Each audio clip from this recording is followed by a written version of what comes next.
In 1973, Dave Winfield was drafted in not one, not two, but three professional sports. Now, that may impress you, but think about this. He didn't play football in college, and he was drafted in the National Football League. Basketball, of course, he played at the University of Minnesota, and there was baseball. Now, he was drafted in baseball, but he was a pitcher at the University of Minnesota. And, of course, you remember him as one of the most prodigious hitters in our lifetime. He chose to play for the San Diego Padres, as we know. Now, when I say San Diego Padres, not the Padres organization, not a minor league team, okay? He played for the San Diego Padres. He never played a moment of minor league baseball. Over the course of 22 seasons, he made 12 All-Star teams in a row. He won 7 Gold Gloves, 8 Silver Sluggers. He's a World Series champion. He was Mr. Blue Jay when he's World Series champion. And, of course, he's a Hall of Famer. But as we celebrate this Lifetime Achievement Award of Dave Winfield, to help me bring up one of the most respected and enduring figures in all of sport during my lifetime, and I think most of yours, please welcome, wow, 8-time All-Star, and one of the fiercest competitors and hitters we've ever seen, Eddie Murray.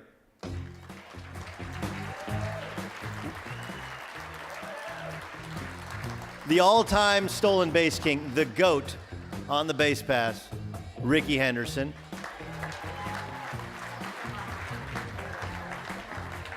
You want to come out with a base and say you're the greatest of all time? No, I'm the greatest. 2-time World Series champion, Craig Nettles.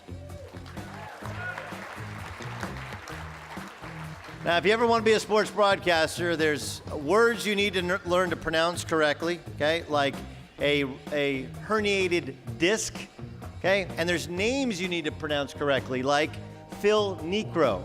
Phil Niekro. 5-time All-Star Phil Niekro.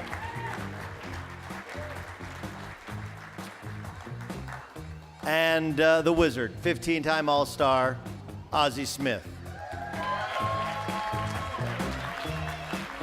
Ozzie, would you mind? Thank you. What an honor it is to be here tonight, and what a thrill it is to present this award to my friend, Mr. Dave Winfield. I can tell you with great certainty that once this man takes the stage, we are all in for a treat. I know this not just because I am a wizard and I know all things, but because Dave and I have been friends for almost 40 years. I had the privilege of playing with him in San Diego for 3 years, and with him in the big leagues for almost 20 years.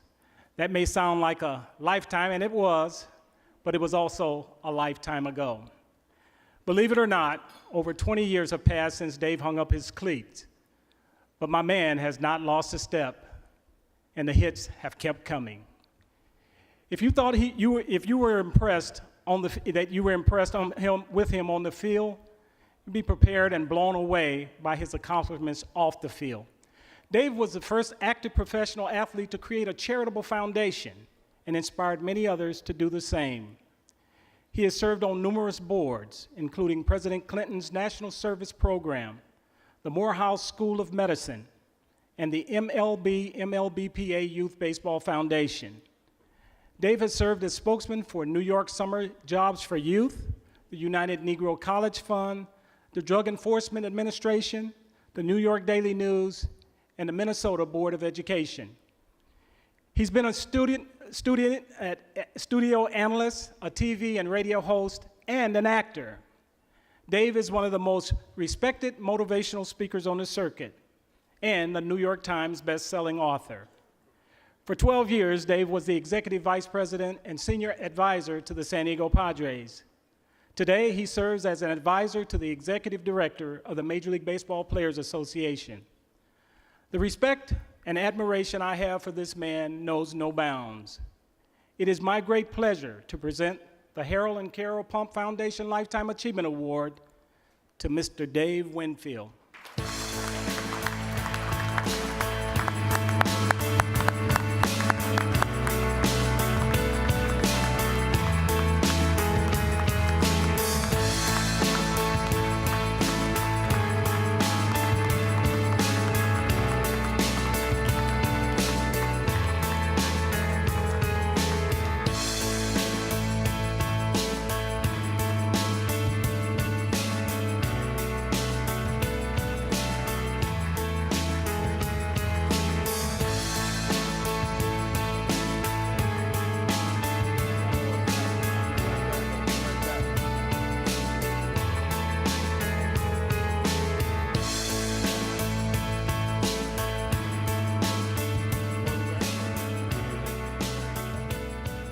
Thank you. Ladies and gentlemen, thank you. I've been used to hitting cleanup in my life, and I enjoy closing this out, but I want to say just a couple words on each of these guys up here. My man, Eddie, I mean, all these people are like brothers to me, great friends, great baseball players, but tremendous people. Eddie, you know, I wanted to be an RBI guy, but he's one of the most underrated RBI guys in history. I'm telling you, don't knock him down because he got something for you. But I always enjoy getting together with him, excuse me, during the course of the year. Greg, when I finished with the San Diego Padres, and man, we were struggling, always scuffling, and I came to the Yankees, and all of a sudden, a guy would hit a ball, and normally the team I was on, it would go down the line, double, run, score, we'd lose. And next thing you know, they'd hit balls down to him, backhanded. Oh, he caught it. Oh, he threw to second for one. Oh, they threw to first a double play. Oh, I'm so happy to be playing with guys who can really play. He was one of them. And I'll go this way. Phil Necro. We used to go against each other down in Atlanta, and Phil would be throwing that knuckleball, and here I'm a kid, you know, I just come to the big leagues, and this ball's fluttering all over the place. But over time, he would either kill me, make me look stupid, or I would get him. And so it was that thing back and forth. Ricky Henderson, I mean, I knew he was going to be very successful when he came visit an all-star game in L.A. This might have been before you really got to the big leagues too much. I knew what you had done in the minor leagues, and my brother brought up this story again. I introduced my brother Steve here from Minnesota to Ricky. I said, he was tearing it up in the minor leagues, and Ricky said, I'm going to tear it up in the major leagues too. Just watch. And he did. And Ozzie, I'll tell you, we go way back. We used to kid each other. Believe me, every time we're together, we got so many jokes and have a lot of fun. And they used to mess with me because they knew I was going to be, they figured I might be successful, and they would always kid me. And I'm going to just tell the story. So one time in the store, I went to a, you know, like it was Macy's or whatever, one of these stores, but I got one of those little samples of, you know, cologne or whatever. And then Ozzie and these guys were bothering me, so I came up, I said, look, man, look, one day when you get up here and you start doing like I'm doing, you might be able to get some of this, you know, this cologne, you know? This is about $2,500 an ounce. Oh, the eyes got big and everything else. And later on, they told him, no, man, that's a sample, man. You get that. So that's the kind of fun we have. But ladies and gentlemen, listen. Tonight, I mean, when the Pump brothers asked me would I receive an award tonight, Lifetime Achievement, you know, I thought about it for a minute, and I said, well, I've been around a long time and done a lot of things, but I wanted to approach it from a little different angle, and I'll go quickly, but this is what I did. Look, I'm in this room, and I am inspired because I respect what all of these athletes have done in their career. I know what it takes to, you know, just go through the rigors of being a professional athlete and that professional career, and it doesn't always work out like we want to, but all of these guys have risen to the top one way or another, and so it's not about my accomplishments there. I'm pleased with that, played 22 years, still got my faculties about me, and I'm doing all right. But what I did, and I put some images together. When I was successful, I'm from St. Paul, Minnesota, and there were, yes, thank you, and there were a lot of people that invested in me, whether they were neighbors, family, coaches, teachers, and I always appreciated that. And I thought that one day if I was successful, I'm going to find a way to give back. And so when I finally, listen, you know, everybody's good in high school, and I got drafted. I'm going to go through the story, even though I'm the last guy, I got to give you a couple stories. And I get drafted by the Baltimore Orioles as a pitcher, 35th round, you know, way down there. And they said, have we got a deal for you? We got $500 and a bus ride to Bluefield, West Virginia. I said, shit, you must be crazy. No, I said, I'll take that college scholarship. So I go to the University of Minnesota. But before I do, do we have these images up there? You missed the first one, and I have to say, my mother, Arlene Winfield, who's no longer with us, And this is why one of the reasons I accepted, guys. She had breast cancer. When I was playing with the Yankees, it was heartbreaking for me and my brother Steve, who was here from Minnesota today. There was nothing we could do. We looked everywhere, went to the best hospitals, did all we could. We couldn't stave it off. She passed away in 1988. But I'm going to tell you, she instilled in my brother Steve and myself just positive values and how to deal with people. I give her all the credit in the world. Parents were divorced when we were, yeah, I do. Little lady, 5'2.5", she'd say. But so anyway, we moved, there she is, Arlene Winfield. And so she instilled the values in my brother and myself.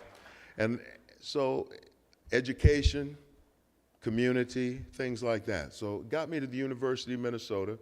And there's some photos, you know, it was good. See, back in the day, even though I achieved all these other things, it was like, hey, we got a scholarship for the University of Minnesota. I'm in. You know, it wasn't all this hounding me and chasing me and traveling around the country. We had no money to go anyway. You know, had no car, nothing. So I go to the University of Minnesota, played baseball, played basketball.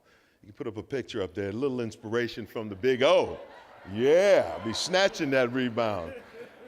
So, you know, we did well, Big Ten champs and a lot of things like that. Come out of college, choose all the sports to choose from, so I go to the San Diego Padres.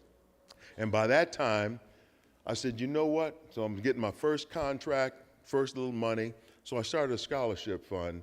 And my friends in Minnesota, they said, let's do a scholarship fund back here in Minnesota. And I'm going to tell you, this year was the 40th year we had the Winfield Awards. And over 300 minority student athletes we've sent off to college, and they're doing very well. So that's just one of the things that we did over the years. Next thing, I said, I'm going to start Winfield Foundation in San Diego. So first nonprofit operating foundation, helped other people like Arthur Ashe, Martina Navratilova, Harold Reynolds, a lot of different people, showed them how to do it. And now you see that's part of what everyone does, but I was kind of a pioneer. It was just one of those ways to give back. Those sections of the stadium, we called it Winfield Pavilion. So that was another thing that we did. During, I kept playing, went to the Yankees, got a big contract, went to the Yankees, and set aside a lot of the money that I made. I figured I'm going to keep making money and do things. I didn't know that I was going to have to use a lot to fight the people off that always, you know, playing in New York. These guys will tell you about that. But I had a relationship with Hackensack Medical Center. They were still a smaller hospital, but we created the Winfield Nutrition Center. I was kind of ahead of my time thinking about how to take care of people in different ways. And at the same time, I was on the board of the trustees, did the same thing with Morehouse School of Medicine in Atlanta. And I was so pleased to be a part of that with the money and the time. And since we were part of that first graduating class in the 80s, since then, 1,200 physicians have been educated and trained down there and gone off into the world. One of those things that, and these are things that I never really talk about, but they gave me this opportunity to do so. During this time, Players Association. For all of these athletes in here, you know how much a union means to you. I was a player rep for about 16 years because when I started, guys made nothing. You know, I mean, you started your rookie, you make $15,000. Pension was so far off, it was a carrot and a stick. Benefits, nowhere near could you get them. There was no free agency, no arbitration, none of that. But we was always in the room, the smoke-filled rooms, and we had to get the rights for the players. And all I can say is we stuck together over all the years. That's why I think the baseball players, no offense to anybody else, but the Baseball Players Union is the best going. And we set the standard. And that's why I came back as an advisor to them after my career. So there were just a number of things. All I can say, I made it to the Hall of Fame after a career doing all kinds of things, come out, and of course, what do? You got to coach Little League Baseball.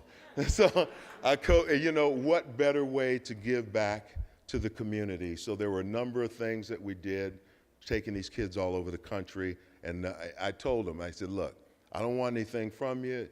Just when I get a little older and don't move too well, why don't you just, one day you see me, say, hey, Coach Winfield, I appreciate all that you told me when I was young. I applied it. I'm doing okay. And I said, that's all I need. And I see that today. I see the kids in college and going off to do good things in life, so I'm very happy. When it comes down to it, and I'm at the end of this, I have to say that, no man does it alone. Tonight, I wish my wife could be here, Tanya, but her mother is very ill down in Houston, so she couldn't be here. She sends her best. She's friends with so many of you, but she's been my rock, for 29 years. Couldn't make it, without her. And I, love my wife, Tanya. And then we can't make it without our friends. And I mean, although I have a great table there, and I got to say my man, Randy Grossman, who was a kid in the stands when I started, he's my agent and a lawyer now. 40-something years later, I appreciate Randy. And I'm going to tell you, my brother Steve, hey, Steve, stand up. This is my best friend. We grew up together, partner in crime. He came in from Minnesota. He runs the Winfield Awards. I love you. And all I can say, when it comes down to it, maybe my greatest accomplishment, not only the stuff on the field, but off, is my family, my wife, my 3 kids. And if I've imprinted them, inculcated in them some very positive things so that they can go off and be positive contributing citizens, I've done my job. That's my legacy. And all I can say is thanks for giving me the opportunity to talk. I love every one of you. Keep up the good work. Pumps. I love you guys, man. Thank you.